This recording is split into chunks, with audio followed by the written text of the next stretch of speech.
Bonsoir à toutes et à tous, bienvenue dans ce nouvel invité de la rédaction. Je reçois Patrice Gravelot, membre de Moine et Sanguaise, qui va nous parler du Trail des Vignes, le 6e. Est-ce qu'on peut rappeler un petit peu l'histoire de ce trail ? Oui, bonsoir. Effectivement, l'histoire part du député-maire Gilles Bourdoulex, qui voulait mettre en avant les métiers de la vigne.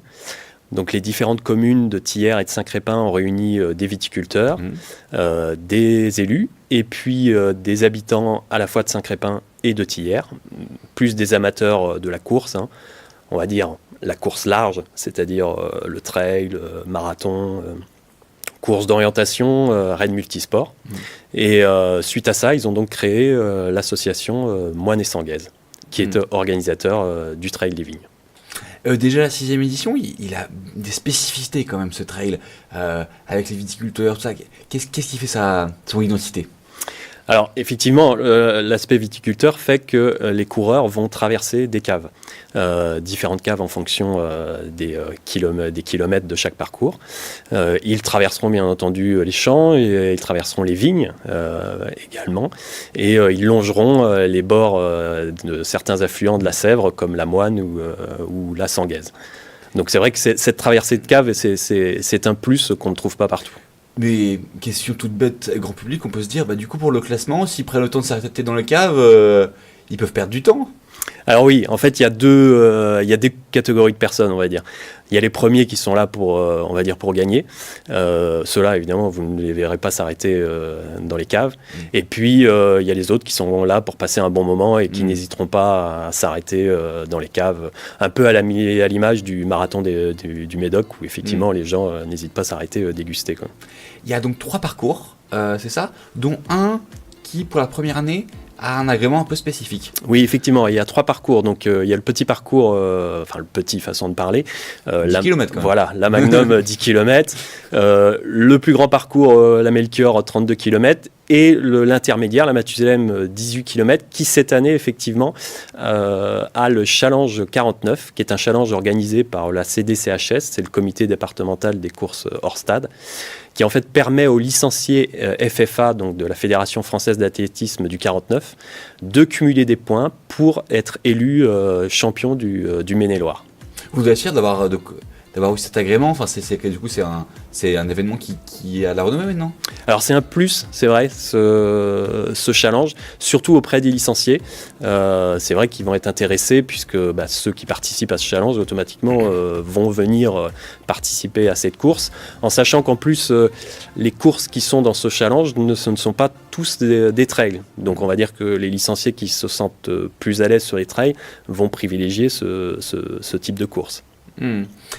Juste pour se rappeler, combien de participants vous avez accueillis ces dernières années ? Quel est votre objectif finalement pour 2017 ? Alors en 2012, pour mémoire, on avait eu environ 350 participants. L'année dernière, on a frôlé les 700. Et là, on espère évidemment faire de même, en sachant qu'on se limite à 800 participants sur la totalité des courses.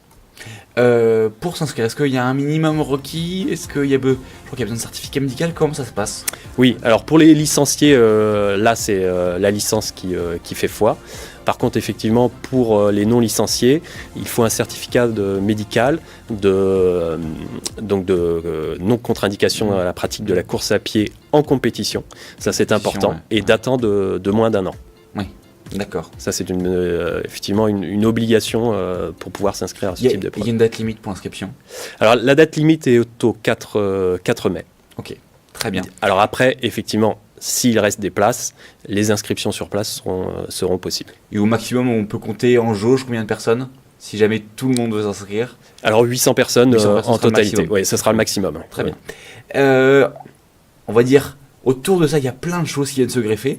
Par exemple, il y aura une tombola avec un vol en montgolfière, c'est ça ? Exactement, oui, pour tous les participants de chaque épreuve. Donc il y aura un tirage au sort qui désignera un gagnant pour pouvoir bénéficier d'un vol en montgolfière avec un de nos partenaires. S'il fait beau, ça sera super. Il y a un concert aussi le soir, c'est ça ? Oui, un concert qui suivra. Alors, sur le lieu même de la course, c'est le groupe Little Sister qui viendra. Et sur le lieu même, effectivement, de la course. Ils sont d'où, du coup, ce groupe Alors, ils sont de la région, je ne sais plus exactement, mais c'est des locaux, on va dire. oui, voilà, c'est des locaux, mais je ne sais plus exactement effectivement d'où ils sont précisément, quoi. On va juste rappeler du coup le point de départ exact de la course si on veut venir voir le départ. Ça se passe où exactement? Alors ça se passe en plein centre de Saint-Crépin-sur-Moine, près du complexe sportif. Le départ se fait près du complexe sportif et l'arrivée se fait également près du complexe sportif. Peu importe la longueur du parcours. Oui. L'arrivée se fait toujours au même endroit. Tous au même endroit. Alors ce qui sera intéressant, c'est qu'en plus le départ, il y aura on va dire un petit tour dans Saint-Crépin, ce qui permettra aux différents participants de voir le patrimoine bâti de Saint-Crépin. Merci d'être venu nous parler de ce trail sur ce plateau. Je vous souhaite une bonne course. Merci. Et à très bientôt. Bonne soirée sur TLC.